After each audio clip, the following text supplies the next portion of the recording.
మహాగణాధిపతయే నమః. ఓం గురుభ్యో నమః. ఓం శ్రీమాత్రే నమః. పరమేశ్వర స్వరూపమైనటువంటి జ్యోతిష, వాస్తు మరియు ఇతర అనేకమైనటువంటి శాస్త్రములను మనకు అందించినటువంటి మహర్షులకి నమస్కారం. హయగ్రీవ హయగ్రీవ హయగ్రీవేతి యోవధేత్ తస్య నిస్సరతే వాణి జహ్నుకన్యా ప్రవాహవత్. అరుణాం కరుణాతరంగితాక్షీం ధృతపాశాంకుశపుష్పబాణచాపాం అనిమాదిభిరావృతాం మయూకైః అహమిత్యేవ విభావయే భవానీం. శ్రీమాత్రే నమః. ప్రేక్షకులకి ఆ లలితాంబిక అమ్మవారి యొక్క అనుగ్రహం పరిపూర్ణంగా కలగాలని మనస్ఫూర్తిగా కోరుకుంటూ మనం ఈరోజు చెప్పుకోబోయేటువంటి టాపిక్ ఏమిటంటే, చాలామందికి కన్ఫ్యూజన్స్ ఉంటాయి.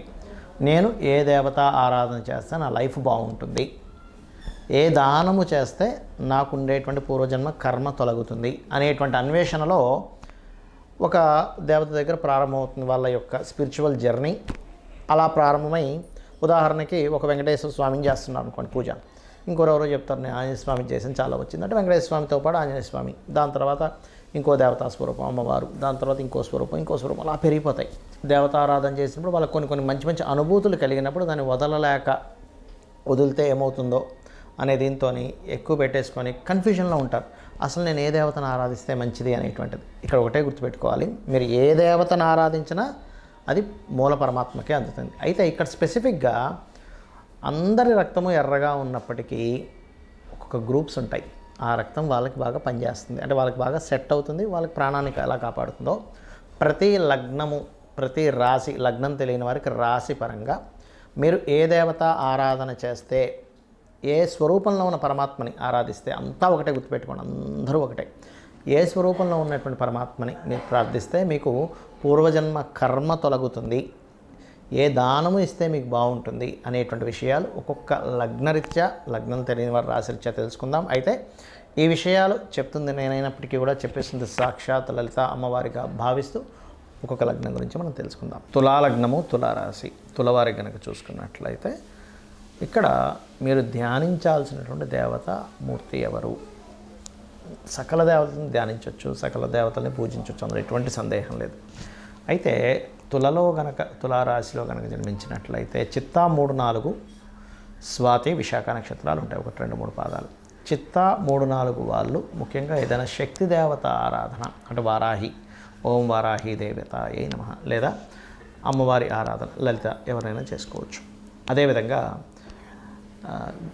స్వాతి నక్షత్రంలో జన్మించారనుకోండి, దుర్గా అని ఓం దుర్గాయ నమః అనేటువంటి నామస్మరణని ధ్యానిస్తూ ఉంటే చాలా చక్కటి ఫలితాలు ఉంటాయి. అనవసరమైనటువంటి భయాలు తొలగుతాయి, గుర్తుపెట్టుకోండి. అదే విశాఖ నక్షత్రంలో జన్మించామండి అని అనుకునేటువంటి వారు చక్కగా మీరు దక్షిణామూర్తిని కానీ, ఓం దత్తాత్రేయుని కానీ, లేదా జై గురుదత్త, శ్రీ గురుదత్త అనేటువంటి నామస్మరణ చేసుకుంటూ ఇలా జ్ఞానముద్ర వేసుకొని కనుక ధ్యానం చేసుకున్నట్లయితే ఖచ్చితంగా మీకు అప్పుల బాధల నుంచి కూడా బయటపడతారు ఆ ధ్యానం వల్ల.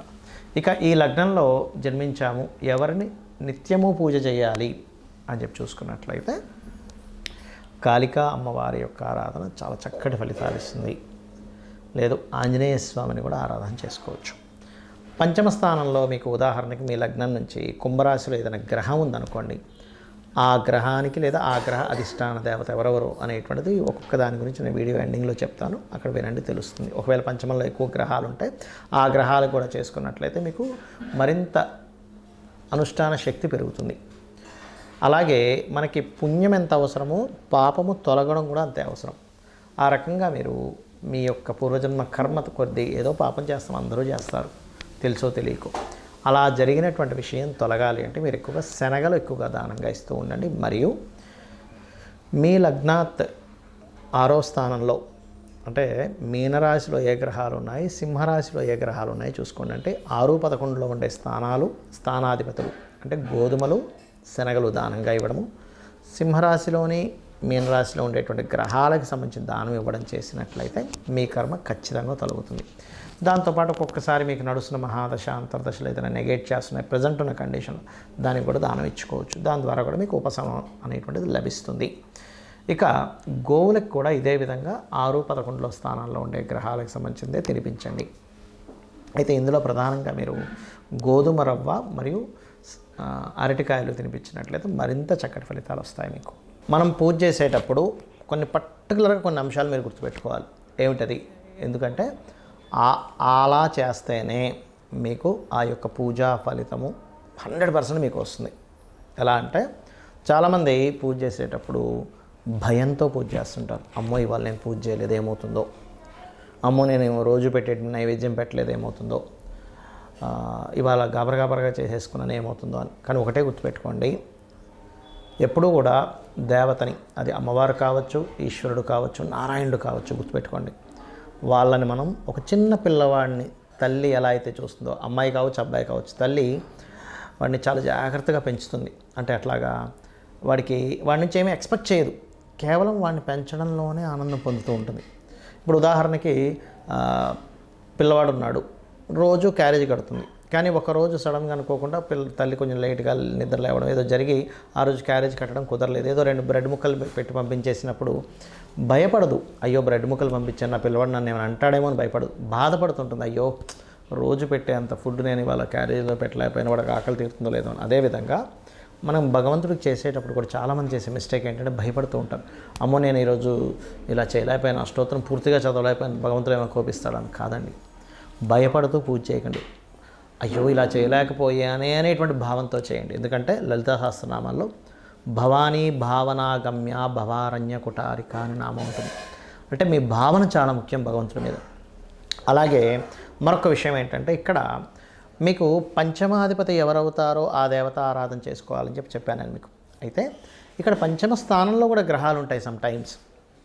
అంటే ఒక్కోసారి పంచమ స్థానంలో రవి ఉన్నాడు అనుకోండి. ఉదాహరణకి సహజంగా మేషలగ్నానికి అయితే పంచమాధిపతి రవి, కానీ అందరికీ పంచమాధిపతి రవి అవ్వాలని రూల్ లేదు. ఒక్కోసారి రవి ఉంటాడు అక్కడ.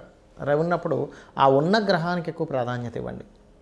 అంటే సూర్య ఆరాధన చేయడం, లేదు చంద్రుడు ఉన్నాడు అప్పుడు రాజరాజేశ్వరి అమ్మవారి ఆరాధన చేయడం, లేదండి కుజుడు ఉన్నాడు అప్పుడు స్కందుని ఆరాధన కానీ, నరసింహస్వామి ఆరాధన కానీ, ఆంజనేయ స్వామి ఆరాధన కానీ చేయండి. లేదండి బుధగ్రహం ఉందండి మాకు అక్కడ, అయితే ఇక్కడ ఉన్న గ్రహం ఎలా ఉంది, బాగా పాపకత్తిరిలో ఉండి లేకపోతే ఎక్కువ పాపగ్రహాలతో ఇంకొంచెం తీవ్రంగా చేయాలని అర్థం. సౌమ్య గ్రహాలతో ఉంటే సౌమ్యంగా సరిపోతుంది. తీవ్రంగా చేయడం అంటే ఏమిటి అంటే ఇంకాస్త కఠినంగా, అంటే ఇంకొంచెం హోమాలు చేయడం కానీ తర్పణాలు చేయడం కానీ కాస్త ఎక్కువగా చేయాలి. బుధగ్రహం ఉంది నారాయణుని విష్ణువుని, గురుగ్రహం ఉన్నది అక్కడ పంచమంలో, అప్పుడేంటి మీరు ఆ యొక్క దత్తాత్రేయుని ఆరాధించడము, దక్షిణామూర్తి ఆరాధన చేయాలి.